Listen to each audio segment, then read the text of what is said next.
Yang menjadi sesat itu kalau kemudian sholat pakai bahasa Indonesia, itu yang sesat. Karena tidak boleh kalau sholat harus tetap pakai bahasa Arab. Allah Maha Besar, batal itu.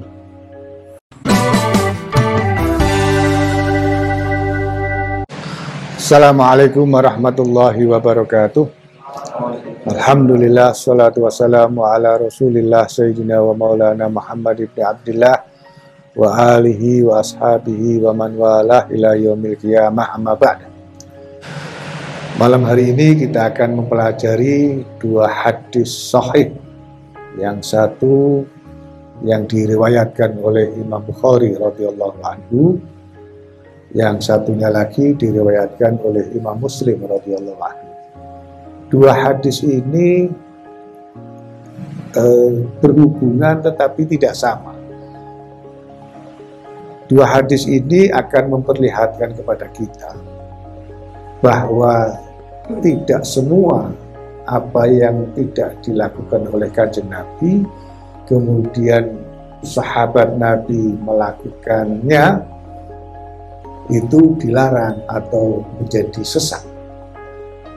Ketika seorang sahabat melakukan sebuah inovasi bacaan, bahkan itu di dalam sholat, Nabi justru menjelaskan tentang pahala yang didapatkan oleh orang tersebut, yang malaikat berlomba cepet-cepetan untuk mencatat pahala orang itu. Yang pertama, hadis yang diriwayatkan oleh Imam Bukhari. Haddatsana Abdullah ibn Maslamah an Malikin an Nu'aim bin Abdillah al-Mujmir an Ali ibn Yahya ibn Khallad az-Zuraki an abihi an Rifa'ata bin Rafi az-Zuraki qala kunna nusalli yawman wara'an Nabi sallallahu alaihi wasallam falamma rafa'a ra'sahu min ar-rak'ati qala sami Allahu liman hamidah qala rajulun rabbana walakal hamdu hamdan katsiran tayyiban mubarakan fihi falamman sarafa qala manil mutakallim qala ana qala ra'aitu bid'atan wa thalathina malakan yabtadirunaha ayyuhum yaktubuha awal. Hadis yang diriwayatkan oleh Imam Bukhari ini berasal dari sahabat yang bernama Rifa'ah ibni Rafi az-Zuraki. Dia menceritakan suatu hari sholat di belakang Kanjeng Nabi Muhammad SAW. Lalu ketika Nabi mengangkat kepala dari rakaat ruku, beliau mengucapkan Sami Allahu liman hamidah. Sahabat di belakangnya ada yang kemudian menjawab, Rabbana walakal hamdu hamdan katsiran tayyiban mubarakan fihi. Selesai sholat, Nabi tanya, siapa tadi yang membaca doa Rabbana walakal hamdu hamdan katsiran tayyiban mubarakan fihi? Satu sahabat yang membaca itu kemudian menjawab, ana, kak saya ya Rasul. Apa penjelasan Rasul setelah mengetahui siapa yang mengatakan? Aku menyaksikan ada 30 lebih malaikat yang berlomba mencatat pahala orang yang menjawab atau yang mengucapkan doa tadi itu. Nah, saya akan coba kaitkan dengan hadis Sahih Muslim, apa yang diajarkan oleh Nabi ketika seorang sholat membaca ketika i'tidal. Nabi sampai menanyakan siapa, karena Nabi menyaksikan ada malaikat yang berlomba untuk mencatat. Yang kedua, karena sebetulnya yang diajarkan oleh Nabi bukan bacaan itu. Kalau hadis yang diriwayatkan oleh Imam Bukhari nanti bisa dicek, itu nomor 799 nomornya. Kalau halamannya bisa berbeda, lain penerbit, lain cetakan bisa berbeda. Apalagi terjemahan bisa lebih berbeda lagi. Tapi kalau nomor hadisnya itu akan sama.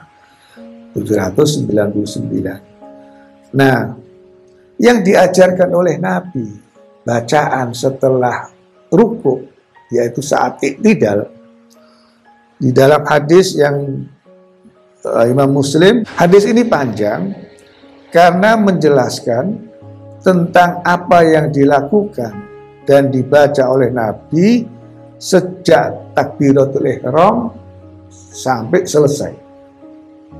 Nah, saya akan bacakan hadis ini dari siapa? Haddatsana Yusuf al-Majishun, haddatsani Abi an Abdurrahman al-A'raj, an Ubaidillah bin Abi Rafi', an Ali bin Abi Thalib, an Rasulullah sallallahu alaihi wasallam. Jadi yang pertama menceritakan adalah Sayyidina Ali bin Abi Thalib, kemudian didengar penyampaian Imam Ali itu kepada oleh Ubaidillah bin Abi Rafi' dan seterusnya. Apa yang dibaca oleh Nabi ketika selesai ruku? Kata Sayyidina Ali di dalam hadis ini, wa idza rafa'a, ketika mengangkat kepala iktidal, qala Allahumma rabbana lakal hamdu mil'as samawati wa mil'al ardi wa mil'a ma bainahuma wa mil'a ma syi'ta min syai'in ba'du. Insya Allah rata-rata orang NU biasanya baca yang ini ya. Kalau tidak baca berarti belum hafal, diam saja ya. Ketika hadis yang diriwayatkan Imam Bukhari yang dibaca bukan mil as-samawati wa milal ardi, tapi Rabbana walakal hamdu hamdan katsiran thayyiban mubarakan fihi. Apakah kita kemudian tidak boleh mengikuti apa yang dibacakan oleh lo? Kalau kita niat kepengen sahabat tadi dapat 30 lebih malaikat mencatat pahalanya, boleh saja kita baca itu. Tapi kalau kita ingin supaya persis seperti yang dibaca oleh Nabi, boleh saja kita membaca yang mil as-samawati milal ardi wa mil ma bainahuma dan seterusnya. Tapi kata kuncinya adalah Nabi tidak kemudian menegur kepada orang itu. Loh, kamu kok membaca sesuatu yang bukan saya ajarkan, yang tidak saya baca? Tidak kemudian dibid'ahkan, ya, disesatkan, apalagi malah justru diberi kabar gembira. 30 lebih malaikat rebutan mencatat duluan mana gitu. Ini memperkuat keyakinan saya yang tidak diajarkan dan dilakukan bahkan di dalam bacaan sholat oleh Kanjeng Nabi Muhammad SAW. Selama bacaan itu baik, ya, selama itu tidak keluar dari hukum dan syariat, selama itu tidak kata-kata yang fahsya, boleh saja. Yang menjadi sesat itu kalau kemudian sholat pakai bahasa Indonesia, yang sesat. Karena tidak boleh, kalau sholat harus tetap pakai bahasa Arab. Allah Maha Besar, batal itu. Ya, karena sedang bermusuhan dengan temannya yang bernama Akbar, gak mau pakai Akbar ya. Allah Maha Besar. Loh, kenapa kok ada Allah Akbar? Saya sedang musuhan dengan teman saya namanya Akbar. Sesat kalau itu. Kalau beda. Loh, kok bacanya kok Rabbana walakal hamdu hamdan katsiran thayyiban mubarakan fih. Kok enggak yang mil as-samawati mil ardi? Sesat kamu. Sesat bagaimana? Kanjeng Nabi malah memberi apresiasi. Sampai nanya kepada sahabatnya yang lain. Ya. Ini tadi makanya saya katakan ini dua hadis, yang satu diriwayatkan oleh Imam Bukhari, satu Imam Muslim, dua-duanya hadis sahih yang tidak berhubungan tetapi substansinya sama, malah justru bertolak belakang, berbeda. Sekali lagi, tidak semua yang tidak dilakukan Nabi kalau kemudian kita melakukan itu akan menjadi kesesatan. Selama kita melakukannya sesuai dengan koridor syariat. Nah, apalagi yang kita ucapkan itu yang dianjurkan oleh Nabi. Misalkan kalimat tauhid la ilaha illallah itu bertebaran hadis tentang keutamaan membaca kalimat tahlil la ilaha illallah. Apalagi itu yang kita baca. Nabi tidak menentukan bacalah tahlil di saat maghrib atau bacalah kalimat tauhid di saat asar, isya, dan tidak. Nabi hanya memberikan anjuran untuk membaca sebanyak mungkin.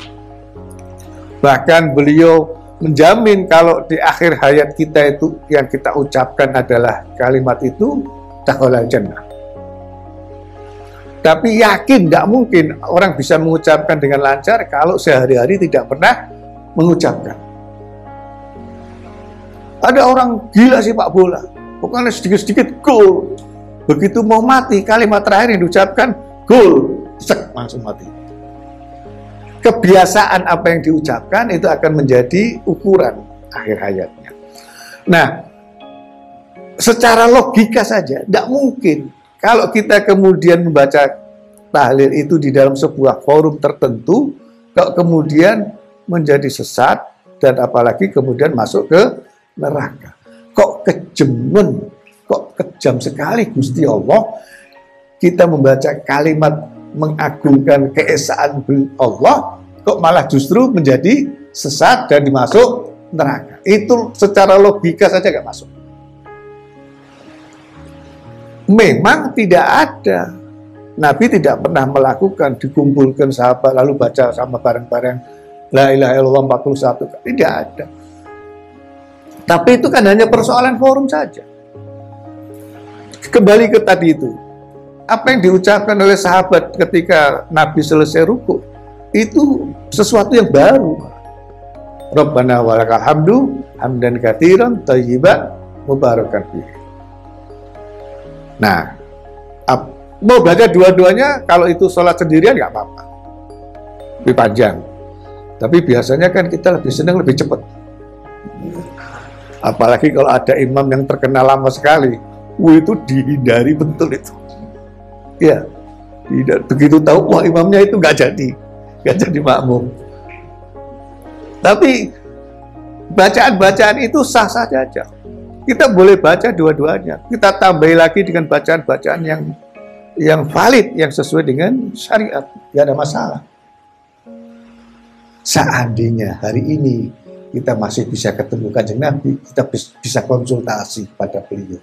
Wahai Nabi, ini kami kepingin supaya akhir hayat itu lancar mengucapkan la ilaha illallah, maka setiap malam Jumat kami kumpul untuk membaca kalimatmu 33 kali, 40 kali, 100 kali. Kami senang membaca rotib. Kalau di rotib haddad 50 kali, lalu kalau di rotib al-atos itu 40 kali, Nabi pasti tidak akan melarang, yakin tidak akan melarang. Seperti yang dilakukan oleh Kanjeng Nabi kepada sahabat yang lain.